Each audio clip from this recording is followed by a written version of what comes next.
Assalamualaikum warahmatullahi wabarakatuh. Selamat pagi anak-anak, khususnya anak-anakku kelas 7 SMP Negeri 3 Nabire.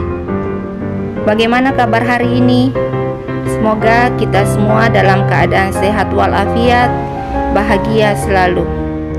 Tidak lupa kepada Bapak Ibu, wali murid, ayah bunda, terima kasih sudah meluangkan waktunya untuk mendampingi putra-putri kita di rumah pada kegiatan masa pengenalan lingkungan sekolah SMP Negeri 3 Nabire atau yang disingkat dengan MPLS 2020 secara daring.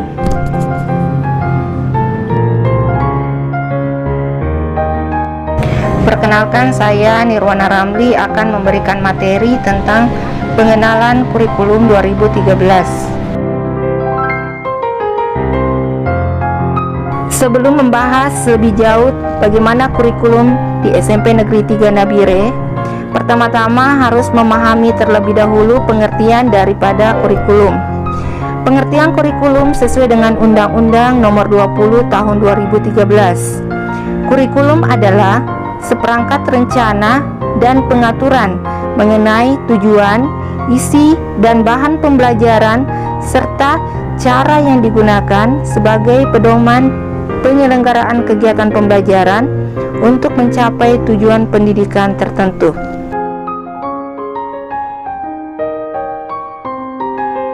Hari ini kita akan belajar bersama bagaimana kurikulum yang ada di SMP Negeri 3 Nabire dan bagaimana kalian sebagai peserta didik belajar di SMP Negeri 3 Nabire.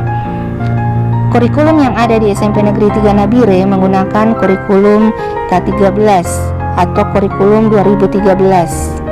Alasannya menggunakan kurikulum tersebut karena kalian sebagai peserta didik memiliki posisi sentral untuk mengembangkan potensinya agar menjadi manusia yang beriman dan bertakwa kepada Tuhan Yang Maha Esa, berakhlak mulia, sehat, berilmu, cakap, kreatif, mandiri, berkarakter, dan berbudi pekerti.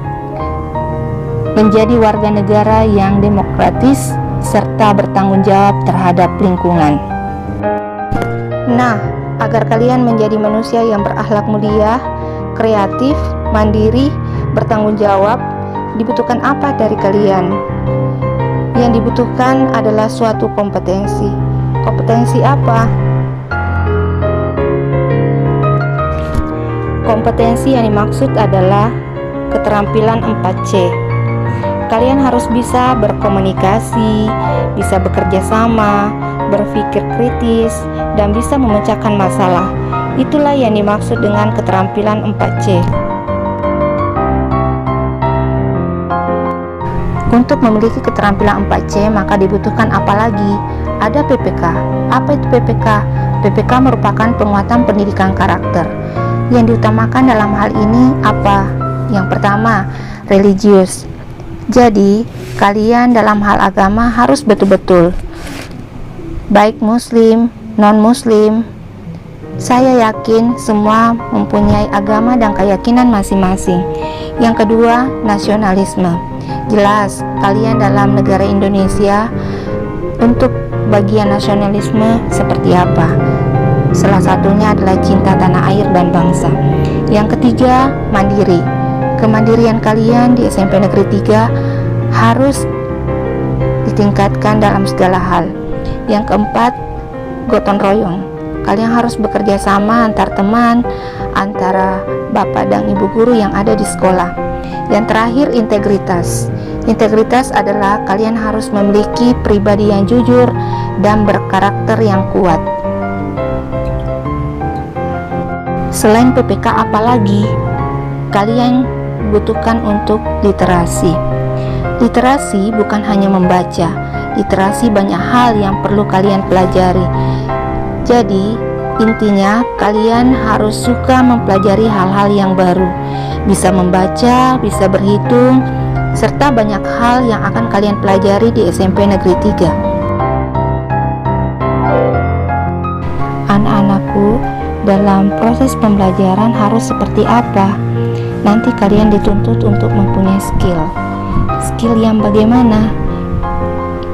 Yang dimaksud di sini adalah berpikir kritis, logis, reflektif, dan metakognitif. Intinya, berpikir tingkat tinggi. Kemampuan berpikir tingkat tinggi mengembangkan kompetensi kalian, mengembangkan kemampuan kalian, sehingga kalian dapat bersaing dalam kancah dunia.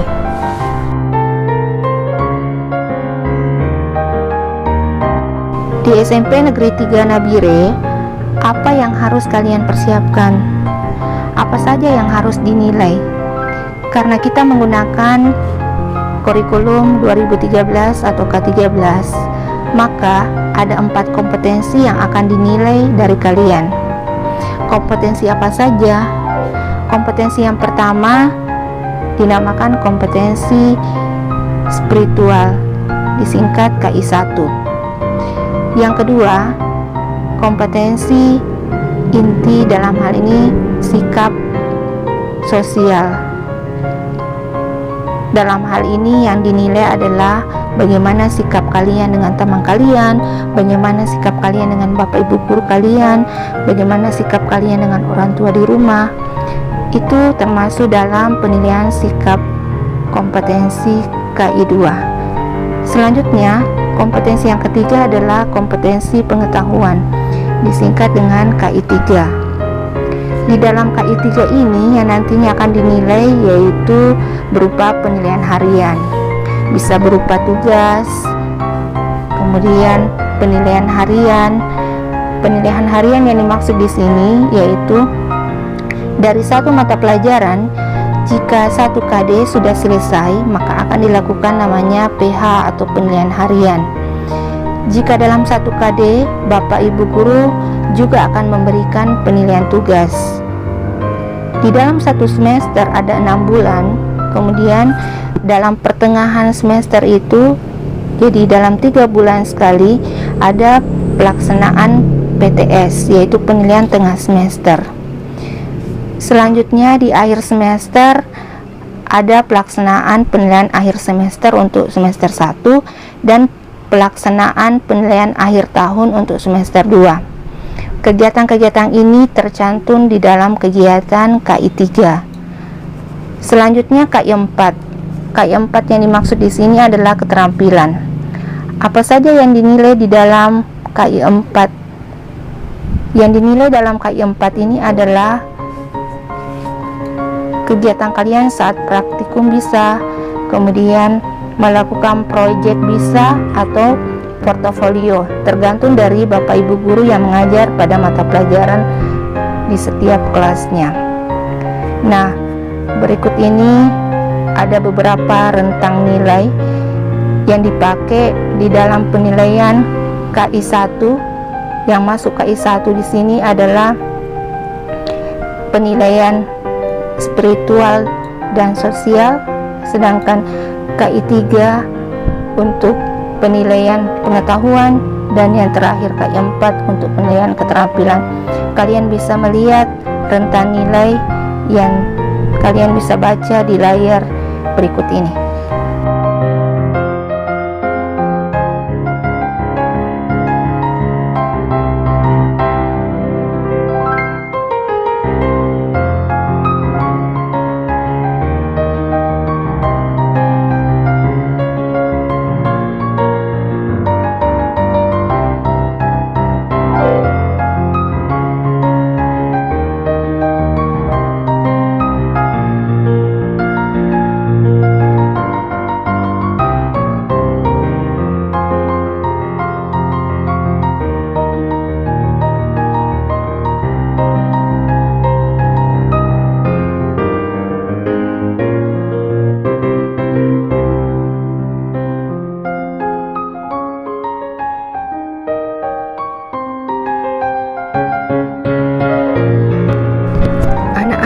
Berikut kita akan membahas tentang struktur kurikulum. Apa itu struktur kurikulum? Struktur kurikulum mencakup tentang komponen mata pelajaran. Apa saja yang kalian pelajari dalam satu minggunya. Dalam 1 minggu nanti akan kalian pelajari beberapa mata pelajaran, di mana sistemnya adalah sistem paket. Jadi semua peserta didik mulai dari kelas 7, kelas 8, dan kelas 9, mata pelajaran yang akan dipelajari akan sama. Kemudian di dalam komponen mata pelajaran ini dikelompokkan menjadi 3 kelompok penting, yaitu kelompok A, kelompok B, dan kelompok C. Jadi untuk kelompok A, berikut mata pelajaran yang masuk dalam kelompok A terdiri dari: pertama, pendidikan agama dan budi pekerti 3 jam pelajaran. Yang kedua, pendidikan Pancasila dan kewarganegaraan 3 jam pelajaran, bahasa Indonesia 6 jam pelajaran, matematika 5 jam pelajaran, IPA terpadu 5 jam pelajaran, IPS terpadu 4 jam pelajaran, bahasa Inggris 4 jam pelajaran. Untuk kelompok B ada mata pelajaran seni budaya 3 jam pelajaran, kemudian pendidikan jasmani dan olahraga 3 jam pelajaran, dan prakarya 2 jam pelajaran. Jadi jumlah jam pelajaran selama 1 minggu terdapat 10 mata pelajaran, ditambah untuk kelompok C ada bimbingan konseling 1 jam pelajaran. Anak-anak di SMP Negeri 3, selain kalian harus mengikuti beberapa mata pelajaran yang ada, juga terdapat pengembangan diri dan layanan bimbingan konseling. Selain itu, akan didukung kegiatan-kegiatan ekstra, yaitu terdiri dari ekstra pilihan dan ekstra wajib. Untuk ekstra kurikuler pilihan ada beberapa macam jenis, sedangkan untuk wajib di SMP Negeri 3 yang menjadi ekstra kurikuler wajib yaitu pramuka. Sedangkan untuk yang pilihannya, kalian bisa lihat di layar. Di situ di layar di bagian jadwal ada ekstra pilihan seperti pramuka, PMR, kir, sepak bola, tenis meja, karate, silat, kewirausahaan, dan mading. Anak-anak bisa pilih nanti ekstra pilihan ini saat kegiatan proses belajar mengajar sudah berjalan secara normal.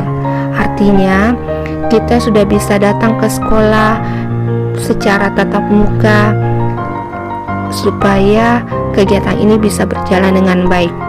Kita berdoa semoga pandemi COVID-19 ini bisa berlalu sehingga proses pelaksanaan pembelajaran bisa berjalan secara normalnya. Anak-anak, setelah melihat beberapa komponen mata pelajaran, jadi jumlah jam yang kalian harus tempuh untuk 1 minggunya yaitu sebanyak 38 jam pelajaran, ditambah dengan pendidikan bimbingan konseling 1 jam pelajaran. Anak-anak, perhatikan jadwal yang ada di layar. Jika jadwal ini berlangsung secara normal tanpa adanya situasi dan kondisi adanya pandemi COVID-19, maka di setiap harinya selama 15 menit akan ada kegiatan literasi. Kemudian setiap hari Senin sesuai dengan jadwal akan diadakan upacara bendera, dan untuk setiap hari Jumat ada kegiatan ibadah bersama sesuai dengan agama dan keyakinan kita masing-masing. Kita berdoa semoga pandemik ini bisa berlalu sehingga proses kegiatan belajar mengajar dapat berlangsung sesuai dengan jadwal yang ada. Demikian pemaparan materi pengenalan kurikulum 2013 atau K13 di SMP Negeri 3. Terima kasih banyak anak-anakku atas perhatiannya. Tetap jaga kesehatan, jaga jarak, dan selalu memperhatikan protokol kesehatan yang ada. Terima kasih. Assalamualaikum warahmatullahi wabarakatuh.